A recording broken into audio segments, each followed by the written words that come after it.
Em redes TCP/IP, os pacotes de dados avançam pulo a pulo através de diferentes dispositivos e redes intermediárias até atingir o seu destino.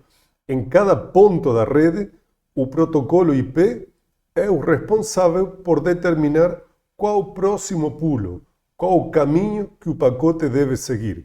E isso é o que a gente conhece como roteamento.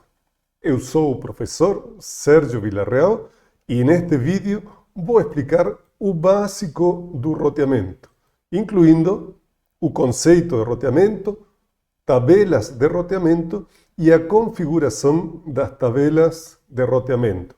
No final, também vou passar alguma aplicação prática. Então, fica comigo até o final do vídeo para ter uma primeira abordagem para este assunto tão importante dentro da comunicação em redes TCP/IP, ou até para melhorar o teu entendimento se você já domina este assunto. Iniciamos pelo conceito. O roteamento, como dito na introdução, é o processo realizado pelo protocolo IP para determinar a rota, o caminho que deve ser seguido por um datagrama ou pacote de dados com base no endereço de destino e a tabela de roteamento. Ou seja, cada vez que um pacote de dados cai na mão do IP, ele olha qual é o endereço de destino e procura na sua tabela de roteamento a informação necessária para saber o que fazer. Um ponto importante deste conceito é que o roteamento é o processo realizado pelo protocolo IP. A nossa tendência é sempre a pensar que o roteamento é feito apenas nos roteadores. Mas o roteamento se executa em todos os equipamentos sempre que um datagrama deve ser enviado, incluindo os PCs, um notebook, um celular. O roteamento pode ser direto ou indireto. Direto, quando o endereço de destino está em uma rede diretamente conectada ao equipamento no qual está sendo executado o protocolo IP. E indireto, quando o destinatário está em uma rede não conectada. Para entender melhor este conceito, vamos a tomar como exemplo esta rede, que tem dois roteadores, roteador 1 e roteador 2, um enlace serial entre os dois roteadores, que foi identificado com o endereço de rede 10.0.0.0, e três redes Ethernet, uma identificada com o endereço 192.168.1.0, outro com o endereço número 2 e outro com o endereço número 3. Se consideramos o router 1, o roteador número 1, ele está diretamente conectado a duas redes, a rede 10 e a rede 192.168.1.0. Se ele tiver que rotear um datagrama que vá para uma dessas duas redes, a entrega será direta, o roteamento será direto. Se tomamos como exemplo o PC8, ele está diretamente conectado a uma única rede, que é a 192.168.1.0. Caso tenha um datagrama para sua própria rede, terá entrega direta. Senão, o roteamento será indireto e será feito através do roteador 1. Vejamos agora como é o processo de roteamento. Esse processo é realizado comparando os campos NetID do endereço IP de destino do pacote com o NetID das redes disponíveis na tabela de roteamento. Já vamos ver um pouco mais para frente como é a tabela de roteamento. Logo da comparação, IP verifica se a rede de destino está diretamente conectada, então a entrega é feita diretamente para o equipamento de destino. Caso a rede não seja diretamente conectada, a entrega deverá ser feita para o próximo roteador que estará indicado na tabela de roteamento. Aqui cabe um esclarecimento para aqueles que estão um pouquinho mais adiantados. O protocolo IP não modifica o pacote IP, o cabeçalho IP como estava originalmente. O endereço de destino permanece igual. O endereço de próxima entrega que ele determinou através da tabela é passado para a camada inferior, para a camada de Network Interface, como um parâmetro separado. O cabeçalho IP permanece da mesma forma que chegou até esse equipamento. Finalmente, se o protocolo IP não tem uma rota para essa rede de destino, descarta o pacote. Tabelas de roteamento são estruturas de dados mantidas pelo protocolo IP que constituem o critério de roteamento. Basicamente, e de uma forma muito simplificada, uma tabela de roteamento contém três campos principais: um campo destination, campo netscope e outro de cost ou custo. No campo de destination, nessa coluna vão ser relacionadas todas as redes para as quais o protocolo IP tem um caminho. No segundo campo, próximo pulo, vai constar o endereço de entrega correspondente à rede do primeiro campo. E no campo de custo, distância ou métrica, vai ter uma medida de qual a distância, qual o custo de alcançar a rede por esse caminho, através dessa entrega. No caso, para os nossos exemplos, vamos utilizar como distância a quantidade de pulos, a quantidade de roteadores que existem entre o equipamento que está roteando e a rede de destino. Vejam que o roteamento sempre é feito pelas redes. Roteadores, protocolo IP, só conhecem redes de destino. Quando a rede é diretamente conectada, aí sim a entrega é feita para o equipamento final, utilizando o host ID do endereço IP de destino. Cada uma das entradas destas tabelas é o que conhecemos como rota. Como é feito a montagem e a manutenção da tabela? Como é que os endereços IP e as rotas são aprendidas pelo protocolo IP? As redes que estão diretamente conectadas são colocadas na tabela de forma automática. Isso acontece quando você conecta a rede um dispositivo final ou quando levanta uma interface de um roteador. Imediatamente reconhece a rede a qual está conectado e coloca essa rota para essa rede na tabela como sendo uma rede diretamente conectada. Rotas para redes remotas, redes que não estão diretamente conectadas, o roteador não tem como saber que existem. Então, alguém tem que ensinar para eles. Isso pode ser feito de forma manual, estática, quando o administrador coloca essa rota, digita essa rota na tabela e a configura de forma manual. Ou pode ser também configuradas de forma dinâmica através do que conhecemos como protocolos de roteamento, que são aplicações que se instalam nos roteadores e que trocam entre eles informações de rota para completar as tabelas. Na prática, acontece uma combinação de estes mecanismos. Os roteadores aprenden as rotas diretamente conectadas de forma automática.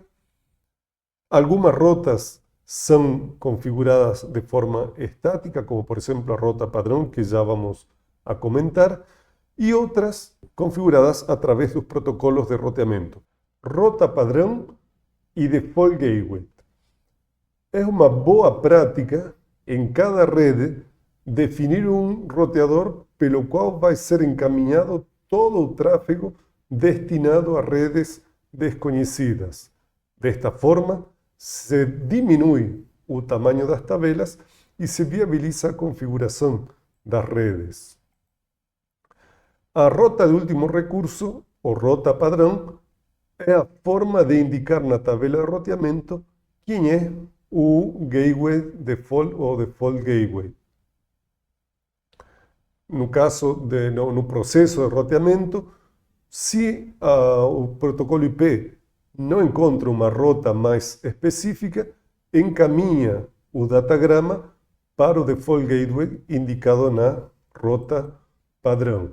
A forma de indicar a rota padrão nas tabelas de roteamento é uma rota que tem como rede de destino a rede 0.0.0.0 com máscara também 0000. Desta forma, se evita que pacotes sem rota sejam descartados, se diminui o tamanho das tabelas e se viabiliza a configuração das tabelas, já que seria impossível listar em redes grandes como a internet pública todas as redes disponíveis. Para finalizar, vemos um exemplo de roteamento voltando à nossa rede inicial. Vamos a colocar os endereços das interfaces dos roteadores para poder configurar a nossa tabela de roteamento e vamos a ver como ficaria a tabela de roteamento do roteador 1. O roteador 1 tem duas redes diretamente conectadas, a rede 10 e a rede 192.168.1.0. Portanto, nas tabelas de roteamento, na prática, essa rede seria aprendida de forma automática, colocaria como next hop o endereço de entrega uma letra C, uma letra D, indicando que é uma rede diretamente conectada ou que a entrega é direta, e o custo constaria como zero, já que não é necessário recorrer a outros roteadores para entregar esses pacotes que vão para essas redes. Existem duas redes que o roteador não vai conhecer porque não são diretamente conectadas e que têm que ser configuradas nessa tabela. No caso, seriam as rotas para a rede 192.168.2.0 e para 192.168.3.0. Neste caso, o caminho, a rota que deve ser seguida, o endereço de entrega para os pacotes que vão para essas redes, são a mesma interface do roteador 2. Sempre que o roteador 1 tenha um pacote para o roteador 2, que tenha sido entregado ao roteador 2, vai ser entregue para a interface desse roteador que está na rede diretamente conectada. No caso, seria na rede 10. Então, o endereço de entrega vai ser sempre 10.0.0.2. Para as duas redes, a distância ou custo vai ser 1, já que entre o dispositivo que está roteando e as redes de destino existe apenas um roteador. Neste caso, como as duas redes se encontram no mesmo caminho, ao invés de listar as duas redes, poderíamos ter colocado uma rota padrão com endereço de entrega 10.0.0.2 e, no caso, o efeito seria o mesmo. Todo pacote que vai para redes que não sejam alguma das duas diretamente conectadas seriam entregues para o roteador 2 na sua interface na rede 10. Se tomamos como exemplo o PC8, Aqui a configuração da tabela é muito mais simples, não há necessidade de ir a configurar diretamente a tabela. Quando configuramos um dispositivo final, apenas damos para ele um endereço IP da rede e indicamos um default gateway ou um gateway padrão. No caso aqui seria o endereço de entrega para qualquer pacote que não seja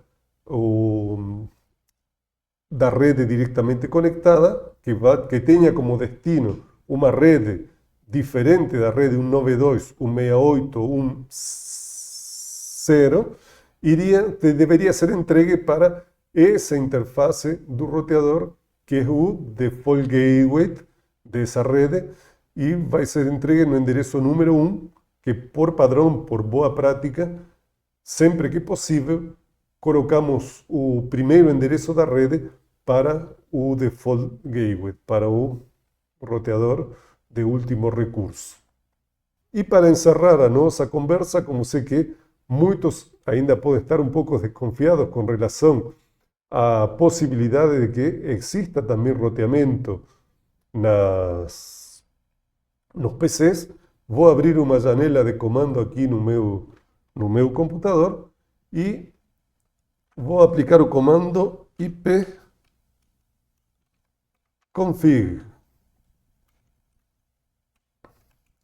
para ver as configurações IP do meu computador. Vemos que o meu computador neste momento tem o endereço 192.168.100.53 e que o meu gateway padrão, minha rota default, é 192.168.100.1. Esse aqui é o endereço do default gateway. Se eu dou o comando route print,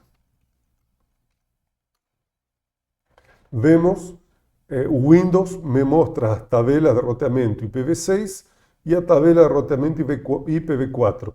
Tem bastante mais informações que a que a gente viu na nossa tabela simplificada, mas podemos ver que, primeiro, que a tabela existe, e segundo, que a primeira rota que encontramos aqui é uma rota para a rede 0, com máscara 0, e que tem como endereço de entrega 192.168.100.1, que é o meu default gateway. Chegamos assim ao final do nosso vídeo. Tratamos o básico do básico do roteamento, mas é a primeira abordagem necessária para entender todas as situações em que é necessário o roteamento, desde pequenas redes até a internet pública e inclusive no roteamento entre VLANs. Espero que estes conhecimentos sejam de utilidade para você. Se gostou do vídeo, deixe seu like e recomende, compartilhe com outras pessoas que podem se interessar. Se está gostando do conteúdo do canal, se inscreva para não perder as novidades. Eu agradeço muito você por ter me acompanhado até o final deste vídeo, prestigiar o meu canal, e aguardo vocês em outros vídeos. Um grande abraço e até a próxima.